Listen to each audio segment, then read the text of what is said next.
Coming up on this episode, me and Dave discussed the idea that life is an uphill battle. It's something that I think we've both fallen into thinking one time or another, no? Indeed. I know I've definitely had my share of hardships in life, and so have you. Indeed. When you get animated, it's so distracting, my bro. From one extreme to the next, very much like our upcoming conversation, where we bounce around this topic, exploring the top layers of why, on the surface level that we make life difficult, and then delve deeper into the nuttiness of the mind. But it is an interesting conversation and a weird fact or two along the way. So, stick with us as we delve into this. What's a good way to sum that up? Steep old subject? Or is that too dad jokey? It's very on brand.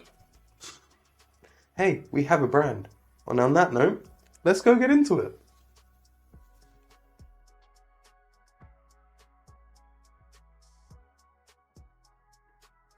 What's going on, beautiful people? This is the Perspective Chasers podcast. I'm your host, John. And I'm alive. Just about. And on this episode, we're exploring the topic... bollocks. What was the topic? We're exploring John's foray into early onset Alzheimer's. The memory of a goldfish, eh? On this episode, we are exploring the idea that life is an uphill battle for many of us. Especially when you can't remember 2 minutes ago. Bro, that genuinely is the story of my life, bro. Like, Bad. I know. I'm flagging, but that's bad. Brother. Like, I swear to God, You need dude. to go get tested, bro. You might be able to get some medicine for early onset treatment. Early onset summon, bro. Either that or you can miss your legacy, you can be part of the research. Bro, I swear to God, I think I've got early onset rigor mortis, bro. Like, my back is so stiff these days. Like, yeah, that coughing's coming for me quick. You becoming it. Big enough to house someone. I've tried. But yeah, bro, life seems like an uphill battle at times. So I think it is an interesting topic to explore. And if we can stay on topic, it is going to be a good old chat. Talking of hills, let's see if we stay on topic or if we go off-piste. Hey. Let's hope it don't go downhill fast. Hey. Alright, enough dad jokes. Let's Before we end up going off the cliff. Didn't. Bro, I've actually got something I want to pick your brain on for this episode. There ain't no brain left, but shoot. Well, I'm going to try and poke that clambering monkey. But do you think the world is rigged against us? Or at least, like, the UK? Dramatic Do I pause? think the world is rigged against the UK? No, individuals. No. So do you feel that life is an uphill battle, or do you feel it's something else? I can see how it could be an uphill battle, but I think you just have to be dogged enough to actually just get stuck in. Like, you can sit there all day long and say life is tough and life is this and life is that, but if you're not doing anything, then how can you say it's an uphill battle? For some people it is, bro. You've lived through them, and some people ain't born lucky. Straight off the bat. Ain't that the truth? Straight off the bat, they got a problem. Most of us don't. I guess there's obviously a surface level to the question, and then like deeper levels to it, which hopefully we'll get into throughout the frigging conversation. But like on the surface level of it, like everybody's got their hardships in life. Everybody's got their battles. I've got a tattoo on my arm that frigging basically says life's a battle in its own snazzy way. Like there is something to that struggle of life. Now, in obviously searching for the mini-series that I'm doing on the pod and everything else, I've been looking into happiness a lot and our understanding of happiness and everything else. But there's one fundamental truth that is always, no matter what you're going to look at, going to be true for anything, is it needs something to contrast against. So joy needs to be contrasted with negativity, unhappiness, suffering, this, that. Otherwise, you just lose the sight of it. If we change the idea of joy to being a white pen and you've got white paper. Well, no, you need something to have some contrast there in order, like, so now if you take, like, life does have struggles in it, but life itself isn't a struggle. But I think the struggles make life. Does that make sense? Well, yeah, if you've never struggled, how could you know what happiness actually is? But again, everybody's going to fall somewhere on that spectrum. Yeah, I mean, I've met people who clearly haven't struggled in their life, and I just find them naturally suspicious. There's nothing wrong with you. But there are still people, again, life finds a way to kind of cascade out in many, many variants. So there are people with a silver spoon, a platinum spoon, a friggin' whatever, diamond encrusted spoon, whatever you want to think. Like, there are people that have life easy and there are people that have life hard.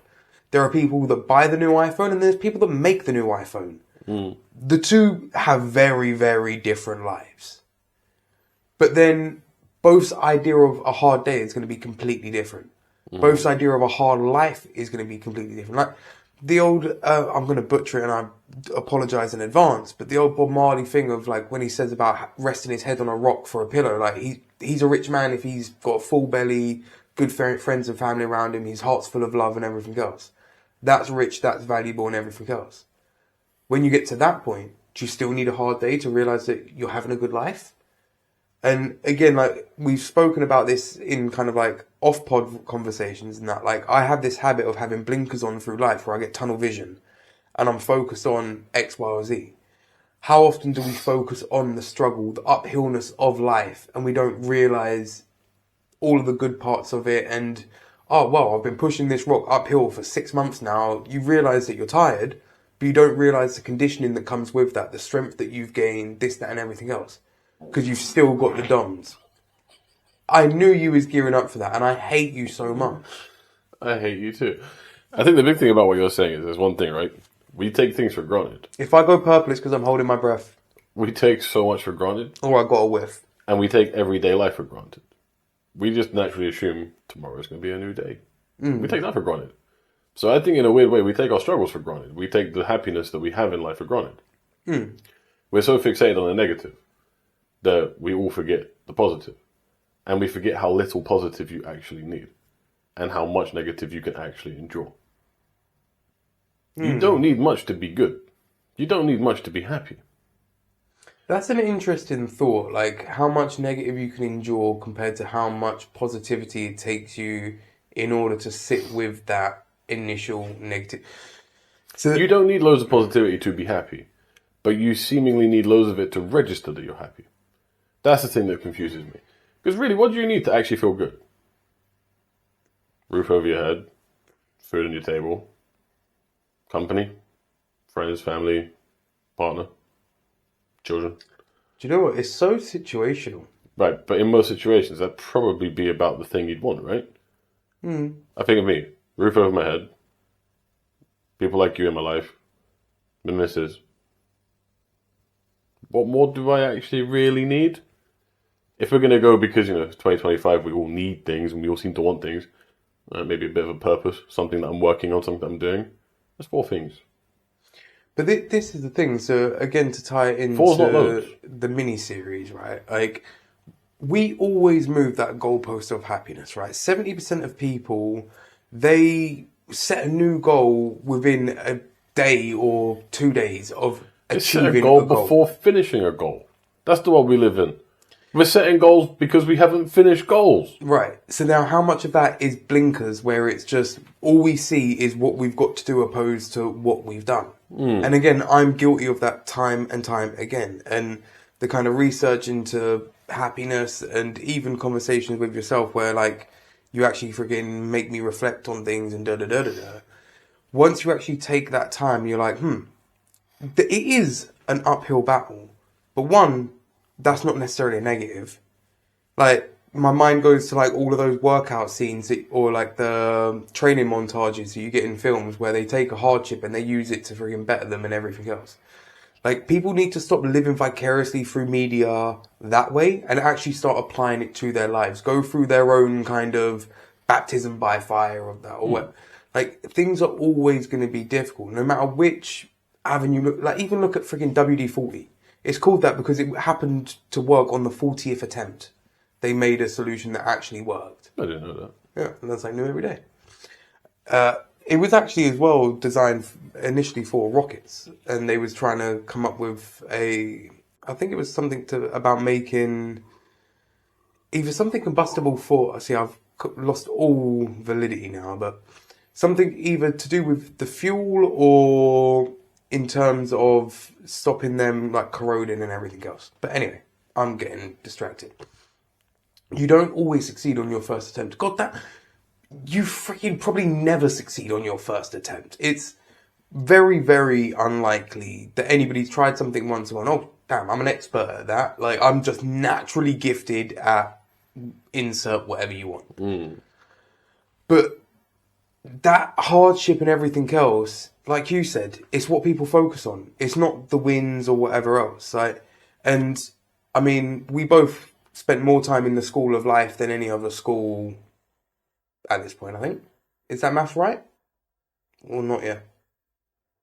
Left school 15, 16? No, if you include college now, the maths is wrong, John. Sorry. Almost. But, well, we were simultaneously in the school of life while in that school, so on a technicality, I think I'm still right. But, again, like, there's so many things, like you say, you go through different elements of life, you make friends and you're like, oh, we're going to be best friends forever, or you meet somebody at work and you're like, oh, cool, we're going to be best pals. You leave that job, you never talk to them again. Like, we all convince ourselves of these little stories of this is life, this is the way it is. If life's a battle, it's always going to be a battle. If life's easy, it's always going to be easy.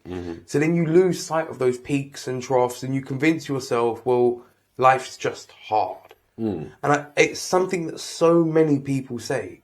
And I do think life is getting harder. The freaking cost of living reflects that instantly. The freaking state of politics and the state of the world in general says shit's getting rougher. Yeah, but drawing back to like your original question about do you think people are rigged against like the UK?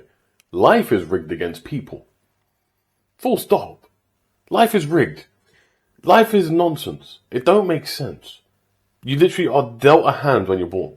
You're born straight into a class, a race, an ethnicity, a country, a whole division of humans. Then you have to then go, oh, what do I do with this? I don't know.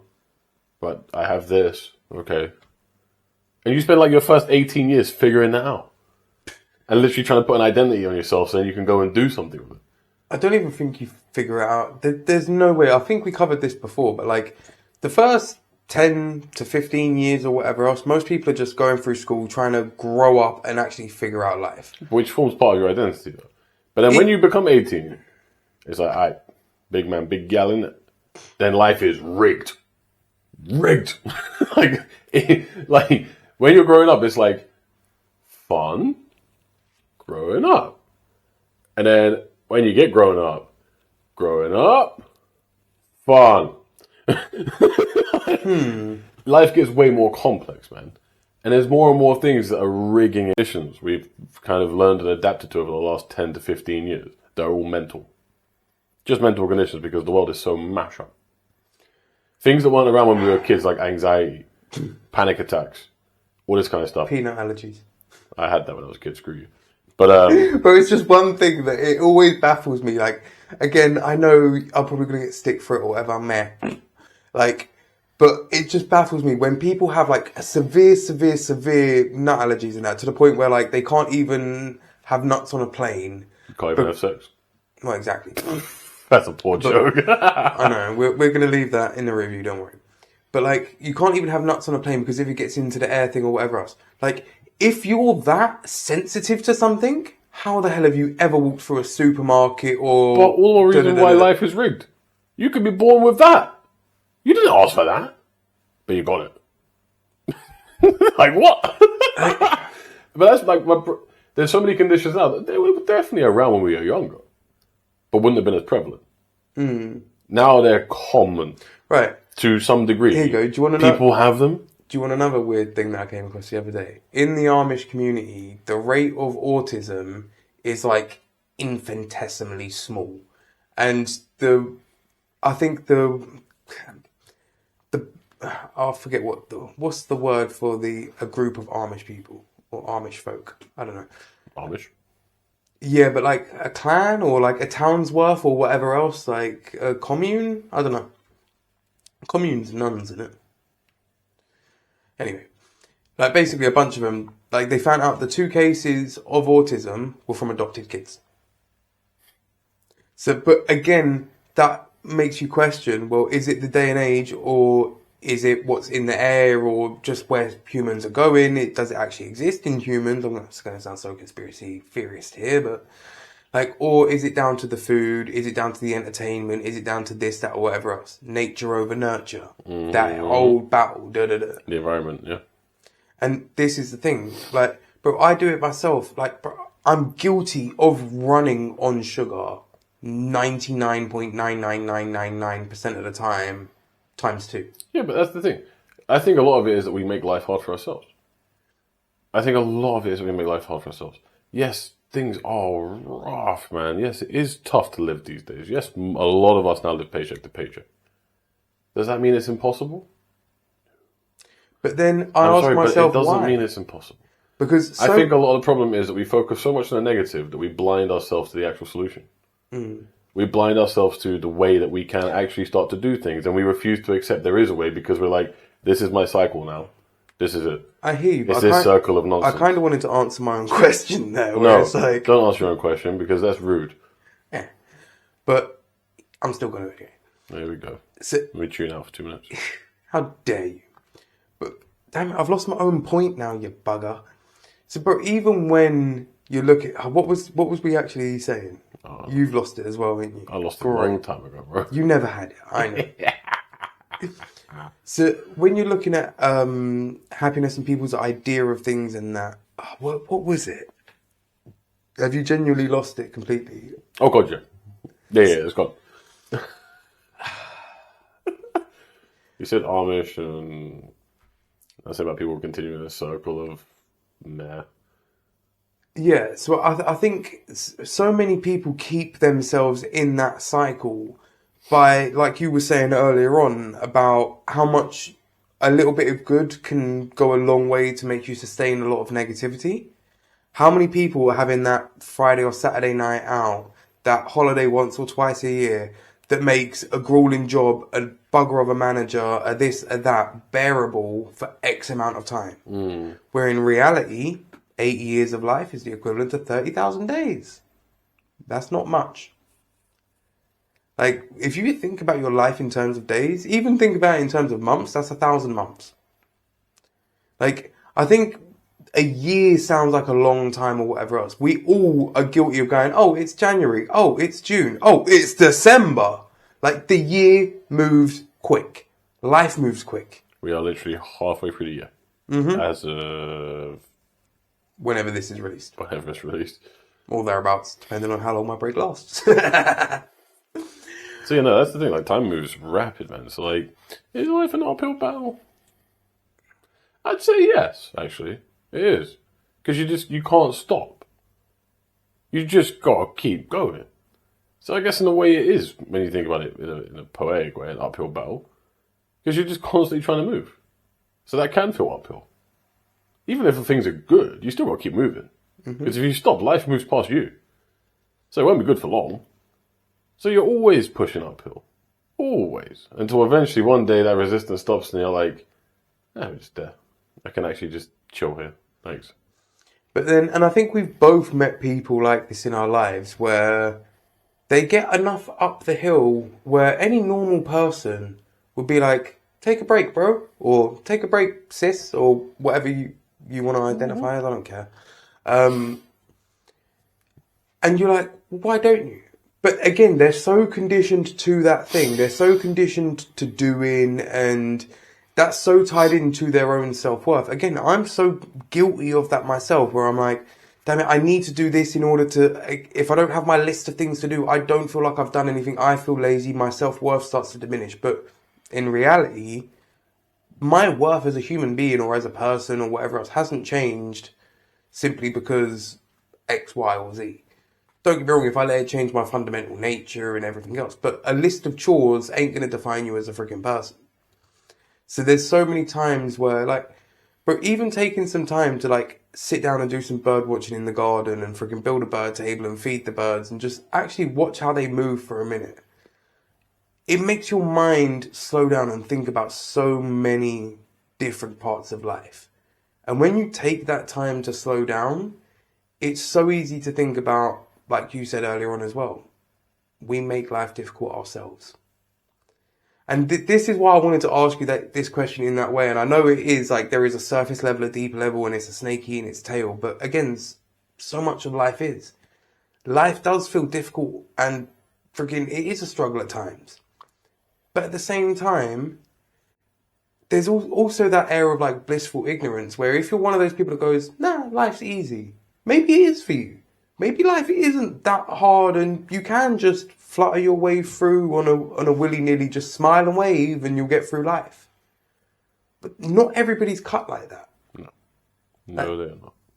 Like, could you imagine getting to the end of your days and the most you achieved was a managerial job that kind of paid your way so you could have a holiday or two a month, a mortgage and a car? A lot of people. But I'm asking specifically for you. Would that make you happy as a person? God no. God no. Yeah, not at all. Because to me, and I don't mean this in a greedy sense, but I'm like, where's the rest? Like... That's like experiencing like 0.5% of life.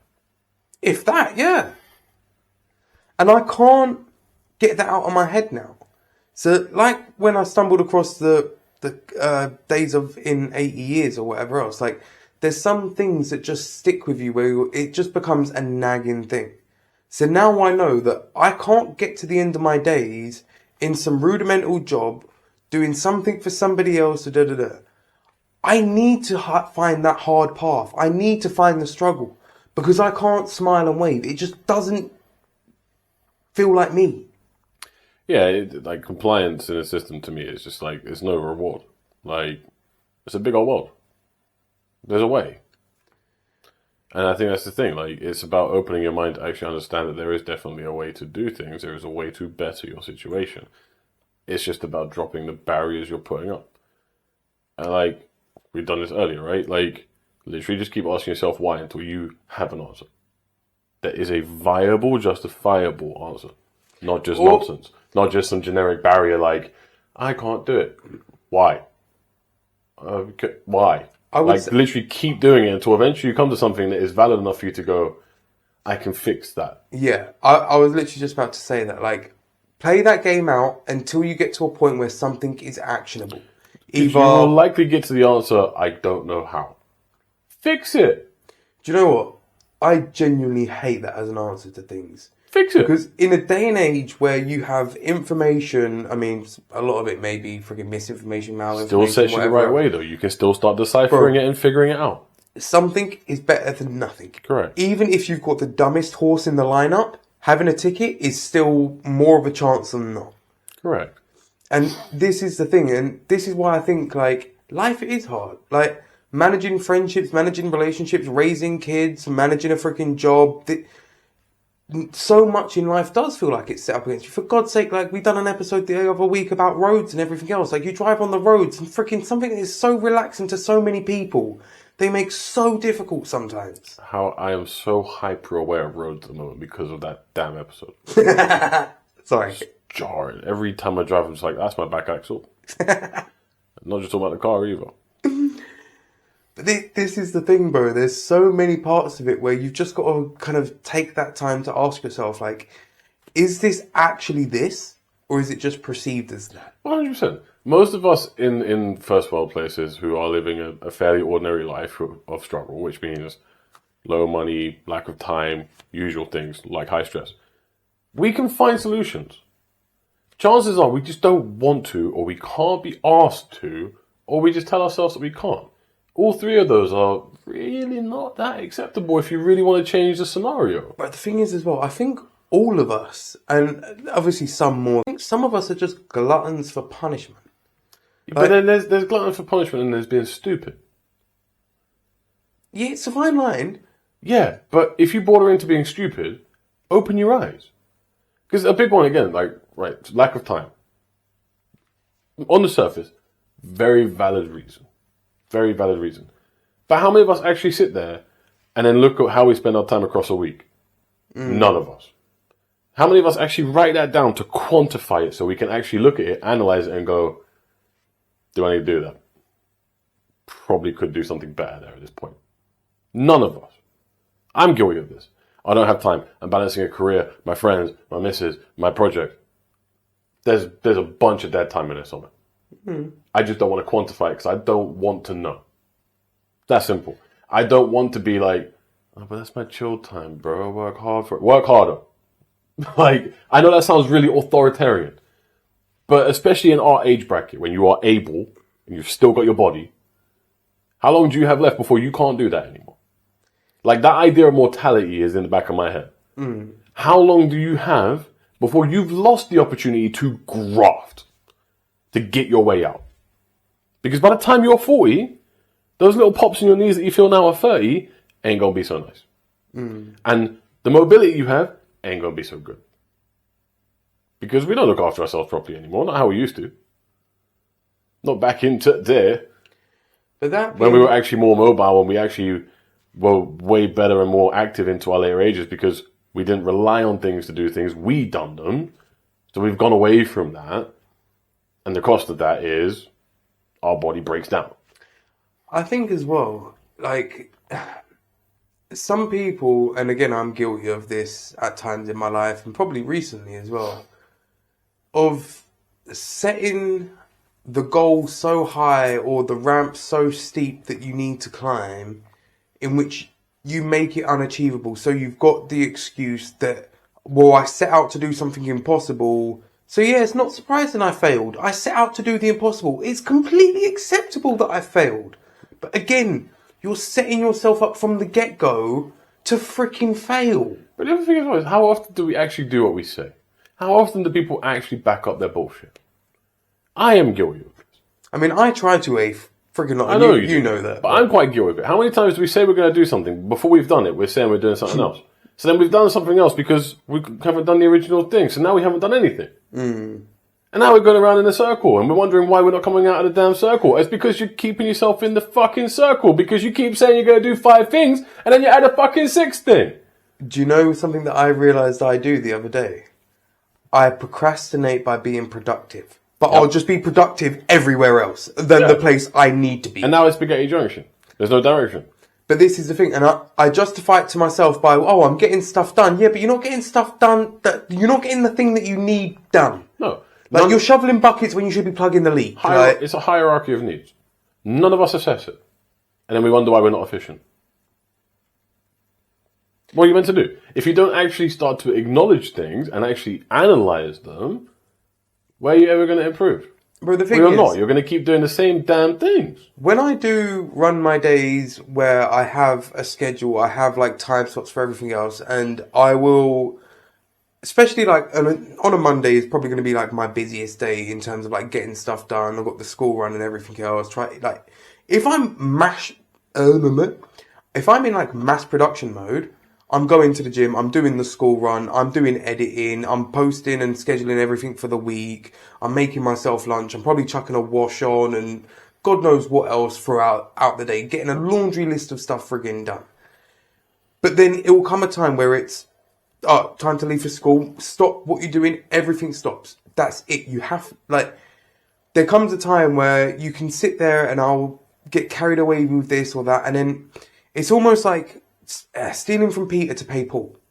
Saying my mum used to say all the time. Where that time, if you was to go over, you then have to rush elsewhere, and you've got to understand where you're taking from. So if you're not actually taking that sit down and going, okay, cool. Like on all the times where I don't get to the gym and everything else, and I throw up the excuse, I ain't got time. Oh, you have the time because you've done it before. So what are you doing differently now? You're worse than that. You already left the house. Already left the house. So you broke the first barrier, which is moving. But still found another barrier. Hey, I'm guilty of it. I work in a gym and still don't work out that often. Do you want my excuse? So I've got things to do, mate. You know what I mean? I've got wash to put on. No. I need to do, you know what I mean? Got to prep dinner in that. Just because I'm freaking house trained, bro. It's not my fault Fred's still got to put down puppy mats for you, bro. You know, I don't like rolling around on the floor. It's cold. I was more talking about the indoor accidents, but you know. But, bro, like, so for me, because the morning's all focused on getting little one ready, getting her to school and everything else, I then justify it as, cool, I need to go home and start my day. I need to freshen up myself. I want to have a shower and make sure that I'm nice and clean and da-da-da-da-da-da. But again, realistically, do I care if somebody thinks I stink in the gym? No. Like, again, there is... But you throw up these things where I'm just like, oh, no, I'm being productive. I'm cleaning myself. I'm having a shave. I'm doing this. Bro, you do that after you go to the gym. Like, there are so many different things. Or, I mean, in all honesty, I'm probably coming home for a crap. But, again, I could do that at the gym. So, like, someone else's problem. Exactly. And somebody else can enjoy it. Like, bask in the fragrance of John, for God's sake. Like, bro, it's expensive to make that these days. Like, God damn it. But anyway. Dollar cost averaging your poo. Bro, trust. I remember when I used to get paid for it, security days. Bro. I remember I said to you, I worked out like how much I was earning, like on average per shift for dumping. Oh, those were the days. Boss makes $1, I make $1. That's why I poop on company time. But that's the thing, right? There are so many things where, like, bro, we used to moan at the slog of security hours or whatever else, but yet we both studied to be PTs in that time, and we found a way through it. So yeah, things are hard, but again, they're as hard as you make them. You want to make them impossible? Yeah, they're going to be impossible. You want to make your dreams unattainable? You can make them as unattainable as you like. Or you can make them attainable. Like, you can dial it all the way back down and say, oh yeah, dream smaller. Oh, you want to go swim with sharks? Oh, make do with a fish tank in your living room. Like, no, like, freaking, there are places you can go to swim with sharks. Like, it's not that hard of a dream to pursue. Like, some people do just need to freaking pursue it. Do you know what I mean? There's so much of life that is, I don't know, like, again, it's hard, but it ain't as hard as people make out. And sometimes it being hard is what makes it worth freaking doing. Like, it will never make sense to me why people run marathons, but the relief when you get to the end, knowing that you've just done something that so many people refuse to do, must be freaking ecstatic. Like, I get a weird sadistic joy about doing things that I know others won't want to do. It's just how my mind works. Knowing that I can go when other people want to give up, that just lets me know that I would survive in hunter-gatherer times, and I get a weird pleasure out of it. But again, like, not everybody's wired like that. Some people are just like, no, I don't want to freaking have any adversity in life. I literally just want to go in, clock in my job, go home, play some computer or whatever else. Like, so as much as it seems life is freaking ridiculously hard for us all, I don't think it is. I think it's hard for the ones that actually, I don't want to say want to make something of life, because having a chill life is still, like, you could freaking live on a private, not necessarily a private island, but a small island, make boats with your days and, Jeffrey? Yeah, live a good life. But it's not to say that it's a bad life or what makes something good or bad for somebody else. But again, the difficulties that you'd set yourself up for in that life, maybe you've got some termites in your boat, or I don't know, whatever problems you get. There's termites in my boat. But there's so many things in which the game you play is the game you choose to set up. So now if you choose to set yourself up a freaking unbeatable game that the benchmark to freaking win or even get an achievement, like, delving into, I know I'm going on a bit of a tangent here, but there's a thing with games and, like, the gaming industry in terms of the reward cycle. If rewards don't come around quick enough, people rapidly get disinterested in a game. If they come around too quick, same thing, they get there's no challenge. So there has to be that give and take between the challenge and the reward cycle. And I think if we get too level on that cycle, like the challenge and the reward are too meh, we just don't see the point in it no more. So I think it's important to kind of have that mindset that, yeah, life is hard, because that means you're freaking going for something. Because if you're like, oh, life's easy, are you really trying? Sure. Like, if we go back to the marathon and you're freaking running or whatever else, and somebody else goes, oh, this is easy. All right, tell me that on mile 24 or 25. Like, if you still say it's easy, all right, cool. Maybe you're Goggins, maybe you're a bit of an animal and you're not quite human. But the reality is, by mile 20, most people are going to be falling out of their buttholes. But if you push through that hardness, if you get through that, I don't know why I've chose to run with marathons for this one. But if you choose to freaking push through that and see that through, there's a freaking lot of analogy back onto life in that. You run through life, you build a business and everything else. And then, okay, cool, maybe your life was hard and you spent your years grinding. But now your kids and your grandkids, they don't have to. Their story is going to be completely different simply because of what you chose to do with your life. And freaking hell, that's powerful, at least to me. Like, if I know I could take my last breath knowing my kids and my kids' kids are taken care of, I'll take my last breath. That's pretty well said life. If I've been a decent person through my life and made a decent impact on the world, and then I've set my kids up so they don't have anywhere near as hard of a life as I had, and they can actually enjoy their life, take me away, man. I'm done. Do you know what I mean? That sets up a pretty good friggin' what is it? Like, check please moment for me. You know what I mean? Yeah, is there any more thoughts on the uphill battle when we put ourselves through? I think we covered it fairly well, mate. For a change. Right, I guess the seed for this episode on that note then is going to be, look, life, or anything for that matter, is as hard as you make it. For God's sake, you could write a 100-page essay on making a ham and sandwich. Like, it doesn't have to be that freaking difficult. Or you can make it incredibly difficult, plan every step, make homemade bread, freaking cure your own ham, freaking hunt your own freaking cow while you're at it, or pig rather, sorry. Like, you could make things so complicated if you want to. Or you can find the easy route, the path of least resistance. Like, there is more than one way to skin a cat. So if you've convinced yourself life is hard and life is set against you, understand that the slope of life varies all around. Like, you might go round the corner and the slope eases up. There might be something that you can do differently or that you've completely missed the ball on, where you could make that effort and put in that work and everything changes. It's not to say that just because something's hard, it's bad. Hard's good in a lot of instances in life. And on that note, all the best. We'll catch you on the next one.